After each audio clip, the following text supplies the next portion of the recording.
లగచర్ల రైతులపై పెట్టిన కేసులను వెంటనే ఎత్తివేయాలి. బీఆర్ఎస్ మాజీ ఎమ్మెల్యే అంజయ్ యాదవ్ డిమాండ్. బారాస శ్రేణుల ఆధ్వర్యంలో అంబేద్కర్ విగ్రహానికి వినతి పత్రం సమర్పణ.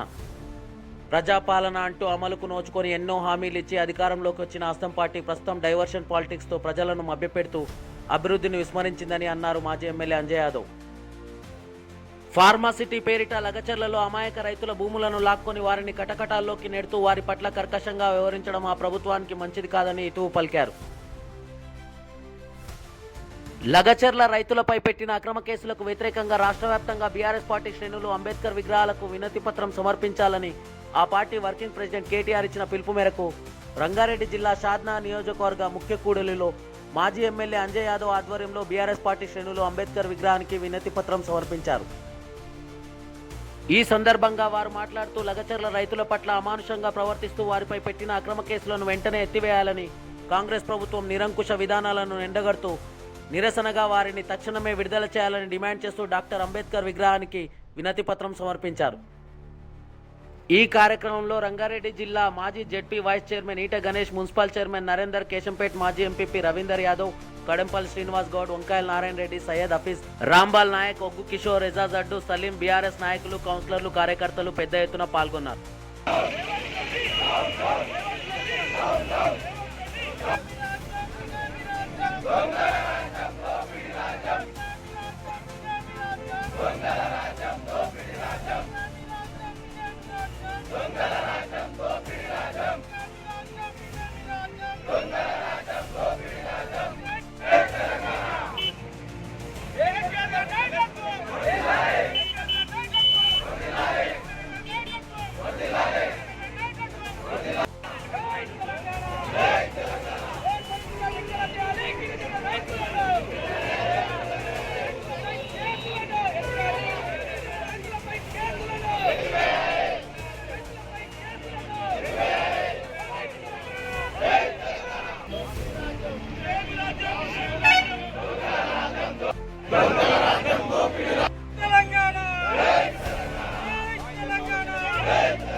అమానుషంగా అక్రమంగా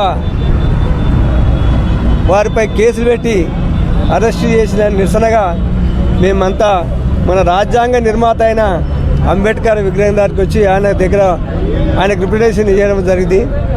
ఎందుకంటే ఫార్మాసిటీ పెట్టాలి, ఫార్మాసిటీ పెడితే ఉద్యోగాలు వస్తాయని ముఖ్యమంత్రి గారు అంటారు. మరి ఫార్మాసిటీకి 14,000 ఎకరాలు తీసుకోరు కందుకూరు దగ్గర. ఆ 14,000 ఎకరాలు తీసుకునేటప్పుడు ఫార్మాసిటీ కేవలం ఫార్మాసిటీ కొరకే ల్యాండ్ ఎక్వైర్ అయింది. ఆ ఎక్వైర్ అయ్యేటప్పుడు ఇదే నాయకులు ఏం చేసినంటే ఫార్మాసిటీ వద్దు, పొల్యూషన్ వస్తుంది, ప్రజల ఆరోగ్యాలు చెడిపోతాయని అప్పుడు లొల్లి చేసిన ఈ నాయకులే. మరి అప్పుడు వద్దన్నారు, ఇప్పుడు ఎందుకు కావాలంటారు? సరే కావాలంటారు. ఉన్నది కదా 14,000 ఎకరాలు ఉన్నాయి కదా, ఆ 14,000 ఎకరాలు దాదాపు 14,000 ఎకరాల ఫార్మాసిటీ పెట్టవచ్చు కదా. అక్కడ కాకుండా గాఢ నిరుపేదైన ఎస్సీలు బీసీల దగ్గర భూములు ల్యాండ్ అక్వైర్ చేసి వాళ్ళు దాని మీదే బతున్నాము, మా కుటుంబాలు ఆగమైతే అని మొత్తుకున్నా కానీ అమానుషంగా మీరు చూస్తారు కదా. వాళ్ళని అరెస్ట్ చేసి జైలు పాలు చేసారు.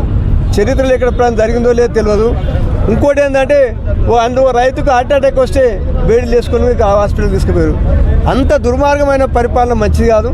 ఎందుకంటే ఫార్మాసిటీ కెట్టేసిన ల్యాండ్ ఉండదు, దాన్ని వేరే దానికి ఆడుకుంటూ కొత్త ఆక్వైర్ చేస్తా అంటే ఎలక్షన్ అప్పుడు మీరు ఏం చెప్పారు? ఆ నాయకులంతా బీఆర్ఎస్ పార్టీ వస్తే భూములు గుంజుకున్నారు అన్నారు. మరి మీరేం చేస్తారు?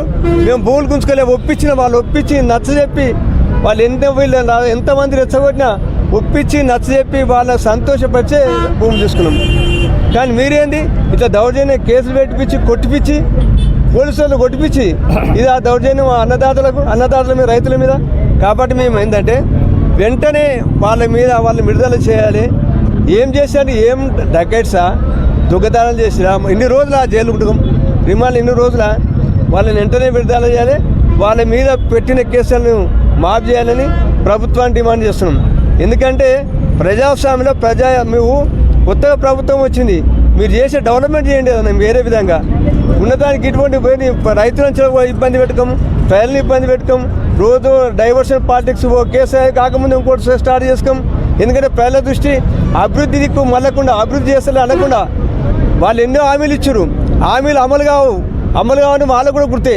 కానీ అది ఏదో మీ చేతనంత వరకు చేయండి.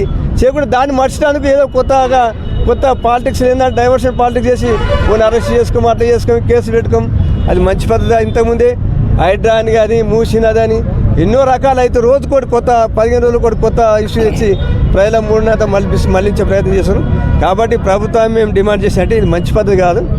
మీరు ప్రజల అనుగుణంగా ప్రజల మనోభావాలకు అనుగుణంగా ప్రజల క్షేమం కొరకు సంక్షేమం కొరకు మంచి పనులు చేయండి. కాబట్టి ఇటువంటి దుర్మార్గమైన పనులు ఏంటంటే రైతులు ఇంత ఘోరంగా ఎప్పుడు జరగలేదు. అక్కడ బిక్కుమని భయపడుకుని జీవిస్తున్నారు ఆ ప్రాంత ప్రజలంతా. కాబట్టి ఇది మంచి పద్ధతి కాదు. వెంటనే వాళ్ళ మీద పెట్టిన కేసులు ఉపసంహరించుకోవాలి, వాళ్ళని విడుదల చేయాలని డిమాండ్ చేస్తున్నాం.